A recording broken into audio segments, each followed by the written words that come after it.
Okay जी, let's start. जो topic है हमारे पास break even and cost volume profit analysis.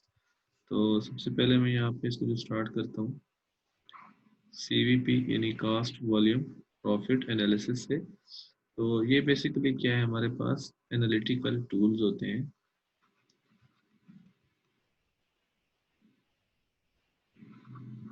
Analytical tools, ठीक है। तो ये एनालिटिकल टूल्स जो है बड़े इम्पॉर्टेंट होते हैं to help in decision making. ठीक है, टॉप मैनेजमेंट के डिसीजन मेकिंग में बड़े हेल्पफुल होते हैं, जो कि लिंक्ड होते हैं फाइनेंशियल डाटा से।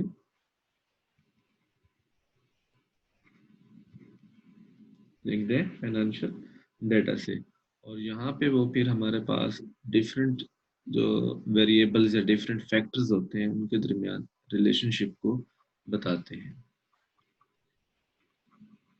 रिलेशनशिप एमंग डिफरेंट फैक्टर्स, ठीक है। फॉर एग्जांपल सेल्स प्राइस कह लें, सेल्स वॉल्यूम कह लें, ठीक है। इसी तरीके से कॉस्ट्स को देख लें एक्स्ट्रा। तो ये हमारे पास डिफरेंट जो फैक्टर्स होते हैं बिजनेस के अंदर, उनके दरमियान आपस में रिलेशनशिप को जो शो किया जाता है फाइनेंशियल डाटा, बेसिकली वही है जो जिसको लिंक कर रहे हैं हम। ये कास्ट वॉल्यूम प्रॉफिट एनालिसिस से ही देखा जाता है, ठीक है। और जब हम ये cost volume profit analysis perform करते हैं तो इसमें हम क्या क्या चीज़ों को देखते हैं, लाइक मिक्स ऑफ प्रोडक्ट, कि कौन सा ऐसा प्रोडक्ट मिक्स होना चाहिए जो हमें एक जो डिजायर्ड लेवल ऑफ प्रॉफिट है वो हम अचीव कर सकें, ठीक है। मिक्स ऑफ प्रोडक्ट्स क्या होना चाहिए, और उसके बाद सेल्स यूनिट्स यानी सेल्स वॉल्यूम, अगेन मैं लिख रहा हूँ सेल्स वॉल्यूम, ठीक है, यानी सेल्स यूनिट्स क्या होने चाहिए। ये सारा कुछ कौन हमें परफॉर्मेंस में हमें हेल्प आउट कर रहा है, CVP analysis. Mix of product, ठीक है, उसमें सेल्स वॉल्यूम यूनिट्स, ये हेल्पफुल होते हैं किस चीज़ के अंदर कि हमारा जो डिजायर्ड लेवल ऑफ प्रॉफिट है वो अचीव हो सके। डिजायर्ड लेवल ऑफ प्रॉफिट, तो उसी में ये हमारा ओवरऑल सीवीपी जो है ना हेल्प आउट करता है, ठीक है। अब ब्रेक इवन की अगर तरफ हम आए तो वो भी एक एनालिटिकल टूल ही है, ठीक है। अब ब्रेक इवन क्या होता है, बेसिकली आप थोड़ा सा इसका बैकग्राउंड नॉलेज भी है आपके पास। तो ऐसा पॉइंट या ऐसे पोजीशन जिसमें हमें नो प्रॉफिट और नो लॉस सिचुएशन को देखना हो, ठीक है। तो यहाँ पे हम लिख सकते हैं कि break even is the point where no profit, where no profit and no loss, ठीक है। एक ऐसा पॉइंट जहाँ पे नो प्रॉफिट नो लॉस। तो ये ऐसा कौन सा पॉइंट हो सकता है, where revenues is equal to costs होंगी। तो हमारा आंसर क्या होगा, ये लेवल वो क्या होगा, profit and no profit and no loss होगा, ठीक है। और इसे हम ये भी कह सकते हैं कि जहाँ पर हमारे पास profit is equal to zero and ultimately loss also is equal to zero, ठीक है। अच्छा जी, उसके बाद हम ये भी देखते हैं कि यानी ये अगर हम यूनिट्स में बात करें, यानी मैं लिख लेता हूँ सेल्स वॉल्यूम और सेल्स डॉलर्स, ठीक है। तो हमारा जो ब्रेक इवन है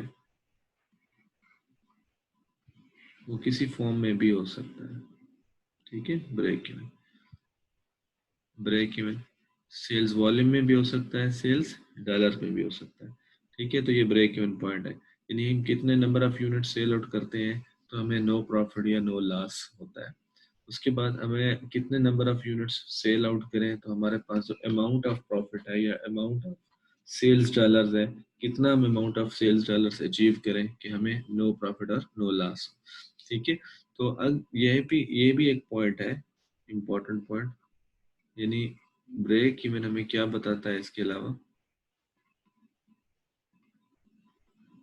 ठीक है, फॉर एग्जांपल अगर हमारे पास 10,000 यूनिट्स हैं जो कि ब्रेक इवन पॉइंट है, ठीक है। अब यहाँ पे ये देखें, अगर हम इससे थोड़ा सा और कम यूनिट्स हमने चले गए तो हमें लॉस फेस करना पड़ सकता है, ठीक है। यानी 10,000 यूनिट्स जो है, अगर हम इससे मजीद नीचे चले गए तो हमें क्या करना होगा, लॉस फेस करना होगा। यानी अगर इफ फॉल बिलो 10,000 यूनिट्स, तो देन क्या होगा, हमें लॉस करना पड़ सकता है। तो यहाँ पर एक और इम्पोर्टेंट पॉइंट जो है ना सामने आता है, that is called margin of safety. That is called margin of safety, ठीक है। तो मार्जिन ऑफ सेफ्टी हमें ये ब्रेक इवन पॉइंट इसलिए भी हम डिटरमिन करते हैं ताकि हमें मार्जिन ऑफ सेफ्टी का पता चले कि अगर हम मजीद इससे सेल्स को डाउन करते हैं तो हमें लॉस होता है। फॉर एग्जांपल अब मार्जिन ऑफ सेफ्टी क्या है, मैं थोड़ा सा एक इस तरह से जार सा बना लेता हूँ स्केलिंग के लिए। फॉर एग्जांपल यहाँ पर लिखा हुआ है 100 यूनिट्स, ये हमारा डिजायर्ड लेवल ऑफ सेल है, ठीक है। अब यहाँ पर जो एरिया है, फॉर एग्जांपल यहाँ लिखा हुआ है जी 30 यूनिट्स, तो ये हमारा जो पॉइंट है ये बेसिकली क्या है, ये वाला जो पॉइंट है ब्रेक इवन पॉइंट है, ठीक है। अब मार्जिन ऑफ सेफ्टी क्या है हमारा, for example margin of safety के नॉर्म में हम आगे चल के डिटेल में पढ़ेंगे। उसका फार्मूला ये है कि जो हमारी डिजायर्ड लेवल ऑफ सेल या एक्चुअल जो भी सेल है उसमें से अगर हम ब्रेक इवन सेल्स माइनस करते हैं तो हमारा जो आंसर होता है वो बेसिकली मार्जिन ऑफ सेफ्टी होता है, चाहे वो हम रेशो में बात करेंगे चाहे वो हम यूनिट्स में बात करें। अब इसका मतलब ये है कि अगर ये हमारा डिजायर्ड लेवल ऑफ सेल्स है, ये 30 यूनिट्स हमारा ब्रेक इवन पॉइंट है, तो जो रिमेनिंग एरिया है that is margin of safety, ठीक है। यानी मार्जिन ऑफ सेफ्टी दूसरे लफ्जों में मैं अगर यहाँ पे लिख देता हूँ 90, यहाँ पे लिख लेता हूँ 80, यहाँ पे लिख लेता हूँ 70 एंड सो ऑन। अब मैं यहाँ पे ये देख सकता हूँ कि मार्जिन ऑफ सेफ्टी जो क्रूशियल पॉइंट है उसमें वो क्या है कि मैं अपनी सेल्स को कहाँ तक नीचे लेके जा सकता हूँ, ठीक है, कि अगर मैं उससे भी नीचे चला गया तो मुझे लॉस होगा। फॉर एग्जांपल अगर 100 जो डिजायर्ड लेवल ऑफ सेल्स है नहीं अचीव हुआ, नो प्रॉब्लम, 90 अचीव हो गया तो इसका मतलब तब भी मैं प्रॉफिट में हूँ। लेकिन अगर ब्रेक इवन पॉइंट में 30 से नीचे चला गया इसी तरीके से करते करते तो फिर मुझे लॉस हो जाएगा। तो यहाँ पर मेरे लिए क्या होता है, काशन होता है ये एरिया कि मैं कहाँ तक अपनी सेल्स को कम यानी कर सकता हूँ, यानी मुझे सेल्स जो है ना वो अगर अचीव हो तो मैं फिर भी लॉसेस से बचा जा सकता है, ठीक है, बचा जा सकता हूँ। तो इसलिए मार्जिन ऑफ सेफ्टी भी एक यानी हमारे लिए हेल्पफुल टूल होता है। लेकिन ये एस्टेब्लिश कब हो सकता है, जब मेरे पास ब्रेक इवन पॉइंट होगा। अगर ब्रेक इवन पॉइंट, क्योंकि वही पॉइंट है जहाँ पे अगर मैं further fall below this point गया तो फिर क्या होगा, मुझे लॉस हो जाएगा। तो मार्जिन ऑफ सेफ्टी ये एरिया है मेरा, ठीक है। तो अब ये कैसे डिटरमिन होगा, जब तक के मेरे पास ब्रेक इवन पॉइंट नहीं होगा तो मैं इसको डिटरमिन नहीं कर सकता, ठीक है। तो ये 100 यूनिट्स मेरा डिजायर्ड लेवल ऑफ सेल्स था सपोज, और ये 30 यूनिट्स मेरा क्या था, जो है ब्रेक इवन पॉइंट। अब जो बाकी डिफरेंस है ये मेरा क्या है, मार्जिन ऑफ सेफ्टी है। अगर मेरे डिजायर्ड लेवल ऑफ सेल्स 100 था, अचीव नहीं हुआ, मैं मतलब ड्यू टू डिफरेंट फैक्टर्स जो इकोनॉमिक है, एक्सटर्नल इंटरनल जो भी फैक्टर्स है, अगर मेरी सेल्स 10 यूनिट्स कम हुई तब भी मैं प्रॉफिट में हूँ, तब 80 पे हुआ तब भी प्रॉफिट में, 70 पे हुआ तब भी प्रॉफिट में, अगर 40 पे हूँ तब भी प्रॉफिट पे, और अगर 30 पे आ गया तो फिर ब्रेक इवन, और 30 से नीचे चला गया तो लॉस। तो ये मेरे लिए एक क्वेश्चन होता है कि मैं मेरा मार्जिन ऑफ सेफ्टी क्या है और ये किस तरह से हेल्पफुल है। अब बताने का मकसद ये था कि ये जो इम्पोर्टेंट पॉइंट है मार्जिन ऑफ सेफ्टी, ये भी तब भी अचीव हो सकता है जब हमारे पास ब्रेक इवन पॉइंट होगा, ठीक है जी। होपफुली ये बात आपको क्लियर होगी। उसके बाद यहाँ पर है, थोड़ा सा इसको फर्दर सेगमेंट कर दूं। प्रॉफिट जो होता है हमारी ऑर्गेनाइजेशन के अंदर, क्योंकि असल में बात तो यही है जिसकी वजह से हम ये सारा कुछ कर रहे होते हैं। प्रॉफिट जो है वो एक रिजल्टेंट फिगर होता है, रिजल्टेंट फिगर होता है ठीक है, due to different factors, resultant figure जिसके अंदर डिफरेंट फैक्टर्स परफॉर्म कर रहे होते हैं। लाइक हम कह सकते हैं जी number of units sold, number of units sold, उसके बाद हमारे कंपनी की प्राइसिंग पॉलिसी,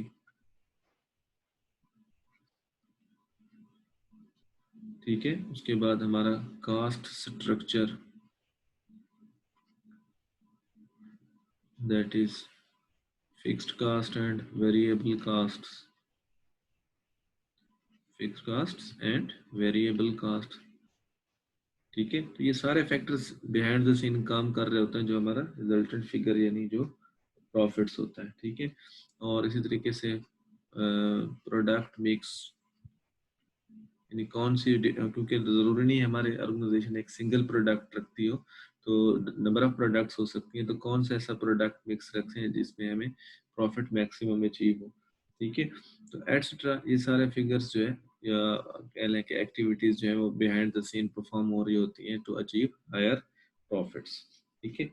अब जो सीवीपी एनालिसिस है, सीवीपी एनालिसिस परफॉर्म किया जाता है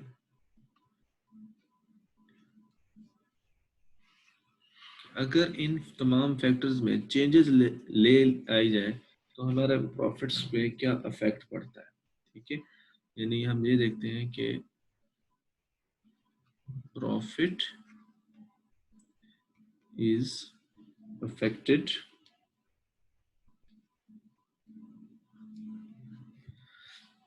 profit is affected with changes in different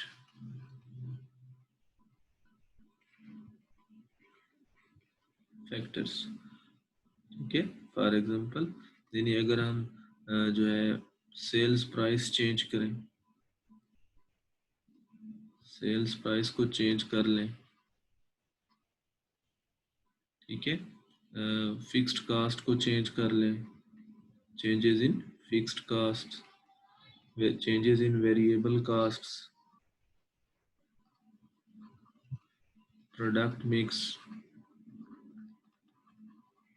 extra, और भी नंबर ऑफ चेंजेस देखी जा सकती हैं। और by combining all these factors, यानी तमाम चीज़ें ही चेंज करके हम देखें डिफरेंट सिनेरियोज में, ठीक है, कि हमारा प्रॉफिट किस तरह से अफेक्ट होता है इन तमाम फैक्टर्स के अंदर अगर चेंजेस की जाए, यानी इंडिविजुअल चेंज की जाए या कंबाइनिंग ऑल दीज फैक्टर्स, या नंबर ऑफ फैक्टर्स यानी सेल्स प्राइस को भी चेंज करें, उधर से फिक्स्ड कास्ट को भी चेंज करके देखें, तो डिफरेंट इन सिनेरियोज के तहत हम देखते हैं कि हमारे ब्रेक इवन पे, हमारे प्रॉफिटेबिलिटी पे फर्क क्या पड़ता है, ठीक है जी। उसके बाद लास्ट वन इम्पोर्टेंट बात जो है इसमें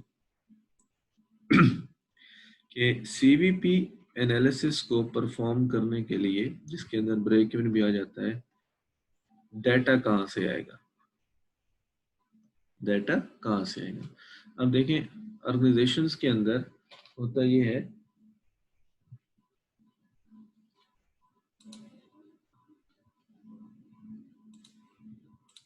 ऑर्गेनाइजेशंस के अंदर ये होता है कि जो फाइनेंशियल स्टेटमेंट्स हम बनाते हैं, जो हम फाइनेंशियल स्टेटमेंट्स हम बनाते हैं, वो बेसिकली कैसे बनाई जाती हैं। एक तो गाइडलाइन होती है इंटरनेशनल अकाउंटिंग स्टैंडर्ड्स IFRS, इनकी गाइडलाइंस की पॉइंट ऑफ व्यू से बनाई जाती है, ठीक है। और ये जो है जब इन गाइडलाइंस को हम फॉलो करते हैं तो ये हमें बताते हैं कि जब भी आपने अपनी फाइनेंशियल स्टेटमेंट्स बनाना है, उनको क्योंकि पब्लिश करना होता है, तो वो आपने एब्जॉर्प्शन कास्टिंग के थ्रू बनाना होता है,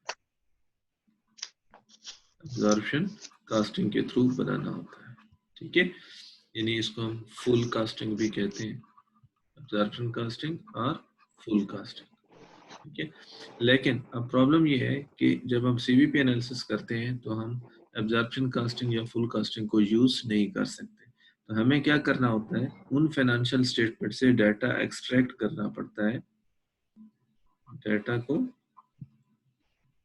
एक्सट्रैक्ट करना पड़ता है और कन्वर्ट करना पड़ता है इन रियल टर्म कन्वर्ट करना पड़ता है इन डायरेक्ट कास्टिंग और मार्जिनल कास्टिंग। डायरेक्ट कास्टिंग और डायरेक्ट कास्टिंग और मार्जिनल कास्टिंग।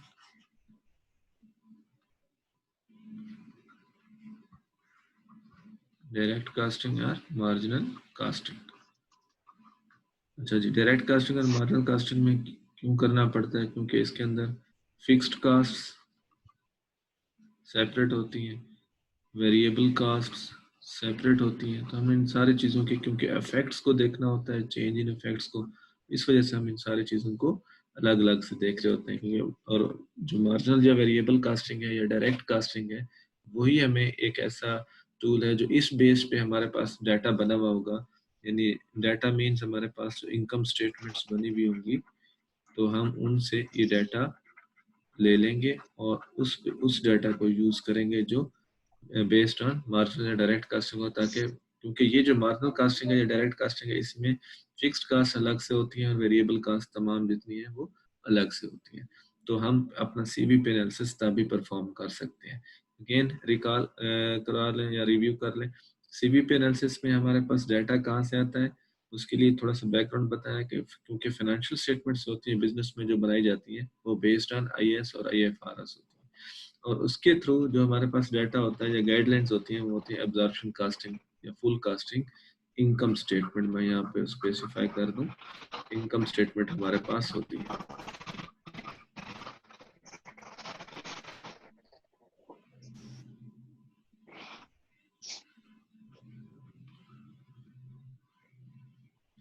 ये हमारे पास इनकम स्टेटमेंट होती है, ठीक है।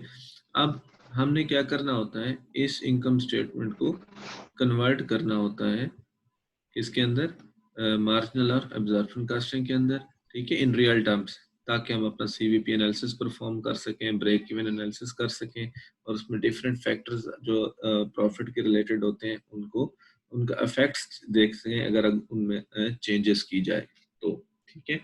तो अब हम थोड़ा सा देखते हैं कि इसके अंदर जो फार्मूलाज यूज होते हैं वो कौन कौन से हैं, ठीक है।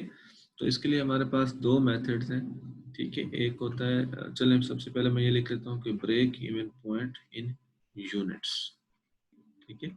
इसको कैलकुलेट करने के लिए हमारे पास दो मेथड्स होते हैं, दोनों यूज किए जा सकते हैं, पूछे जा सकते हैं एमसीक्यूज में भी। एक है जी इक्वेशन मेथड,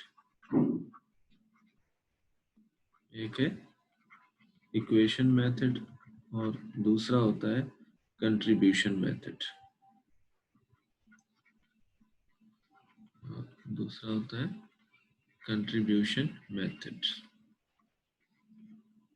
अच्छा जी, इक्वेशन मेथड में हमारे पास जो है वो इस तरीके से हम एक इक्वेशन बनाते हैं जिसके अंदर हमें ब्रेक इवन यूनिट्स में कैलकुलेट कर सकते हैं, ठीक है। इसमें मैं लिख लेता हूँ यहाँ पे, sales is equal to variable expenses plus fixed expenses और प्लस प्रॉफिट्स। ये देखें नॉर्मल से कॉमन सी इक्वेशन है कि जो आपकी टोटल सेल्स रेवेन्यूज होती हैं वो कैसे होते हैं उन सेल्स रेवेन्यू में, यानी अगर आप एक फॉर एग्जांपल 1 लाख रुपए की सेल्स करते हैं, वो टोटल रेवेन्यू वो क्या कवर कर रही होती है, आपकी वेरिएबल कास्ट भी, फिक्स कास्ट भी, और उसमें प्रॉफिट भी एडेड होता है, ठीक है। तो इसको हम मजीद इसमें लिख लेते हैं इक्वेशन फॉर्म में, देखें पर unit sell price into quantity, यानी ये जो सेल प्राइस है किसी एक यूनिट की मैं लिख रहा हूँ। तो इसी तरीके से इसको मैं ऐसे भी लिख लूँ, चलें कि ये जो वैल्यू है कि डॉलर एक्स इन सेल प्राइस है इनटू क्वांटिटी, फिर डॉलर एक्स क्योंकि ये वेरिएबल होता है तो इसलिए क्वांटिटी इसके साथ भी मल्टीप्लाई हो रहा है, प्लस फिक्स्ड एक्सपेंसेस, और प्रॉफिट यहाँ पे क्या होगा, जीरो, क्योंकि ब्रेक इवन पॉइंट है, ठीक है। तो जब हम इनको ये बेसिकली क्या है, इक्वेशन है। जब हम इसमें वैल्यूज पुट करते हैं तो हमारे पास क्या आ जाता है आंसर, क्यू की वैल्यू कैलकुलेट हो जाती है कि वो कितने नंबर्स हैं, ठीक है। तो ये हमारे पास उसका आंसर बन जाता है इन यूनिट्स। ठीक है, ये क्या है हमारे पास, यूनिट्स है, break even dollars, break even in units. तो अगर हम कंट्रीब्यूशन मेथड में जाते हैं तो यहाँ पर हमारे पास क्या है जी, break even point in units, break even in units. यहाँ पे हम लिखते हैं जी फिक्स्ड कास्ट या fixed expenses divided by contribution margin, CM contribution margin per unit. ठीक है, और अब ये कंट्रीब्यूशन मार्जिन जो है ये हम कैसे कैलकुलेट करते हैं, कंट्रीब्यूशन मार्जिन, ये इंपॉर्टेंट पॉइंट है, contribution margin per unit. Normally sell price per unit, sell price per unit, और इसमें से माइनस हम करते हैं क्या चीज, variable cost per unit, variable cost per unit. तो इस तरीके से हमारे पास आंसर आ जाता है कंट्रीब्यूशन मार्जिन पर यूनिट। ठीक है, अब ये जब हम डिवाइड करते हैं तो अगेन हमारे पास यूनिट्स आ जाते हैं जो कि ये रिप्रेजेंट करते हैं कि हमारा ये ब्रेक इवन सेल्स है। ठीक है, तो इस तरीके से ये हमारे पास break even units, break even calculate करना यूनिट्स में कैसे होता है ये हमने देख लिया। इसी तरीके से इसके साथ दूसरा जो है वो क्या है, break even in sales dollars, यानी डॉलर्स अमाउंट्स के अंदर या जो भी करेंसी होगी उसमें हमारे पास जो है वो ब्रेक इवन क्या होगा। ठीक है, इसमें मैं पहले आपको कंट्रीब्यूशन मेथड में बता देता हूँ, डॉलर अमाउंट्स, क्योंकि नॉर्मली हमने जब न्यूमेरिकल्स करने हैं तो कंट्रीब्यूशन मेथड फोकस करना होता है। अच्छा, इसमें क्या है जी, हमारे पास ब्रेक इवन जो होगा पॉइंट, उसका फार्मूला है जी fixed cost divided by contribution margin ratio, divided by contribution margin ratio.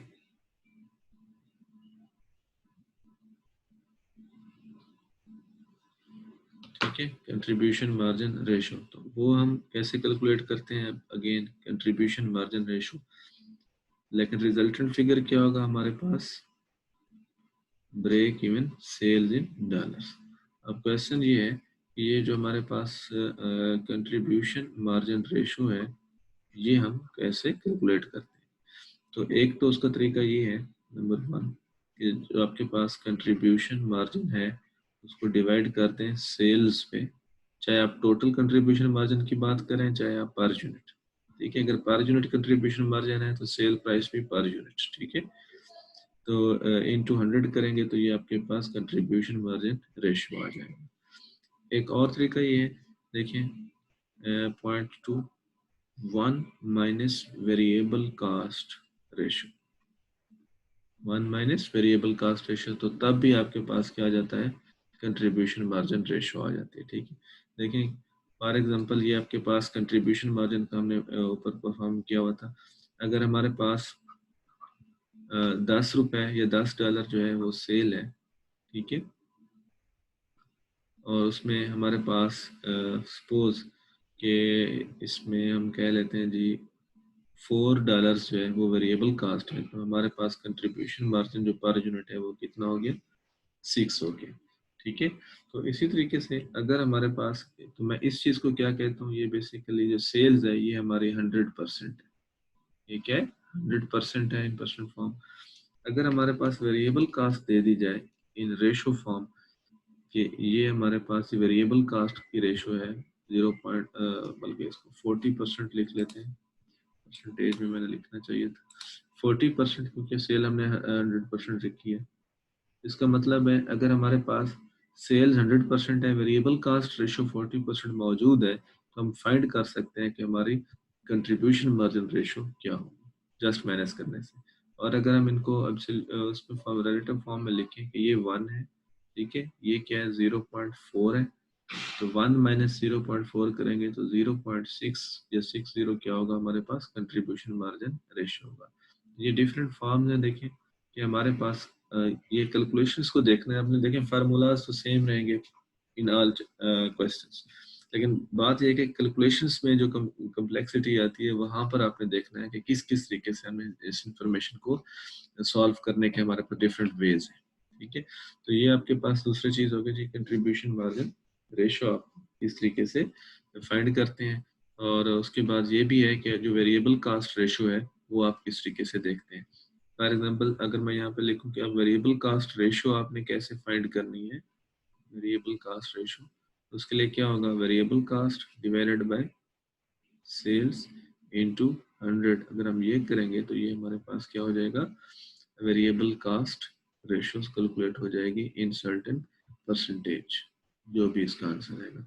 फिर हम इस वन में से अगर वेरिएबल कास्ट रेशियो को माइनस करते हैं तो हमारे पास क्या आ जाता है, कंट्रीब्यूशन मार्जिन रेशियो। और फिर हम उस कंट्रीब्यूशन मार्जिन रेशियो को जब यहाँ यूज करेंगे तो हमारे पास क्या आ जाएगा, break even point in sales dollars. अच्छा जी, दूसरी तरफ आते हैं कि break even dollar equation form में। तो इक्वेशन में हमने क्या लिखा था जी, sales is equal to variable cost plus fixed cost या fixed expenses and plus profit. ये जो हमने अभी इक्वेशन लिखी है, तो उसमें हमने ये लिखा था कि प्रॉफिट तो यहाँ जीरो होगा, ठीक है, फिक्स्ड कास्ट कोई भी एक फिगर होगा, फिक्स ही होगा। फॉर एग्जांपल अगर मैं यहाँ लिख लूँ 10,000, ठीक है। अब यहाँ पर मैंने लिखा था कि डॉलर्स में कोई वैल्यू होगी, और मैंने कहा था ये सपोज 10 रुपए है, 5 रुपए है, 50 रुपए है, जो भी डॉलर्स में या रुपीज में वैल्यू है, इसको मल्टीप्लाई करते हैं क्वांटिटी से। और इधर भी हम क्या करते हैं, कास्ट क्योंकि है, ये फिगर होगा जो भी फिगर है, और ये भी क्वांटिटी से फिगर। अगर हम क्यू फाइंड करते हैं तो ये हमारे पास क्या आ जाता है, ब्रेक इवन पॉइंट या ब्रेक इवन इन यूनिट्स, ठीक है, ये आ जाता है। अब अगर हमने डॉलर्स में फाइंड करना है तो क्या करेंगे, ये जो ब्रेक इवन इन यूनिट्स हमने फाइंड किया है, इसको मल्टीप्लाई कर दें सेल प्राइस से, सेल प्राइस पर यूनिट, तो हमारे पास क्या आ जाएगा, ब्रेक इवन डॉलर्स यानी अमाउंट, टोटल सेल्स रेवेन्यू आ जाएगी at which no profit and no loss. Break even amount से ब्रेक इवन डॉलर्स यानी ये हमारे पास एक वैल्यू आ जाएगी, ठीक है। और ये वैल्यू क्या रिप्रेजेंट कर रही होगी कि हमारे पास इस वक्त इस सेल्स रेवेन्यू पे ना ही प्रॉफिट हो रहा है और ना ही लॉस हो रहा है। लेकिन अगर हम इससे भी नीचे चले गए तो फिर हमें लॉसेस इनकर करना पड़ेंगे, ठीक है। तो होपफुली आपको यहाँ से कुछ बेसिक आइडिया हो गया होगा कि किस तरीके से हम ब्रेक इवन एनालिसिस को कैलकुलेट करते हैं, या किस तरीके से हम ब्रेक इवन एनालिसिस को परफॉर्म करते हैं। इसके अंदर फर्दर बातें क्या हो सकती हैं वो भी मैं यहाँ मेंशन कर देता हूँ। अगर हमारे पास टारगेट प्रॉफिट हो तो तब इक्वेशंस में क्या चेंजेस आती हैं, ठीक है। और उसके बाद अगर हमारे पास मार्जिन ऑफ सेफ्टी की बात कर लें कि वो कैलकुलेट करना हो तो हम उसको किस तरीके से कैलकुलेट करेंगे, ठीक है। ये हम आगे अभी जब न्यूमेरिकल्स करते जाएंगे तो ये फार्मूलाज भी देखते जाएंगे, ठीक है, कि किस तरीके से ये सारी चीज़ें अफेक्ट करती हैं। और तीसरी चीज़, changes in different factors, changes in different factors जब अप्लाई करेंगे उनमें सेल्स वॉल्यूम चेंज हो सकता है, फिक्स्ड कास्ट चेंज हो सकती है, सेल्स प्राइस चेंज हो सकती है, प्रोडक्ट मिक्स चेंज हो सकता है, ठीक है। या प्रोडक्ट मिक्स के अंदर हम देखेंगे कि किस तरीके से हम इनको कैलकुलेट करें, ठीक है। तो यहाँ पर मैं अपना ये लेक्चर वाइंड अप कर रहा हूँ, और इसके बाद हम न्यूमेरिकल क्वेश्चन करते हैं तो फिर डिफरेंट मैं दोबारा से ये मीटिंग कॉल करता हूँ ताकि आपको ये न्यूमेरिकल्स में भी हम इसको सॉल्व कर सकें। अभी मैं इस लेक्चर को एंड कर रहा हूँ। Thank you very much.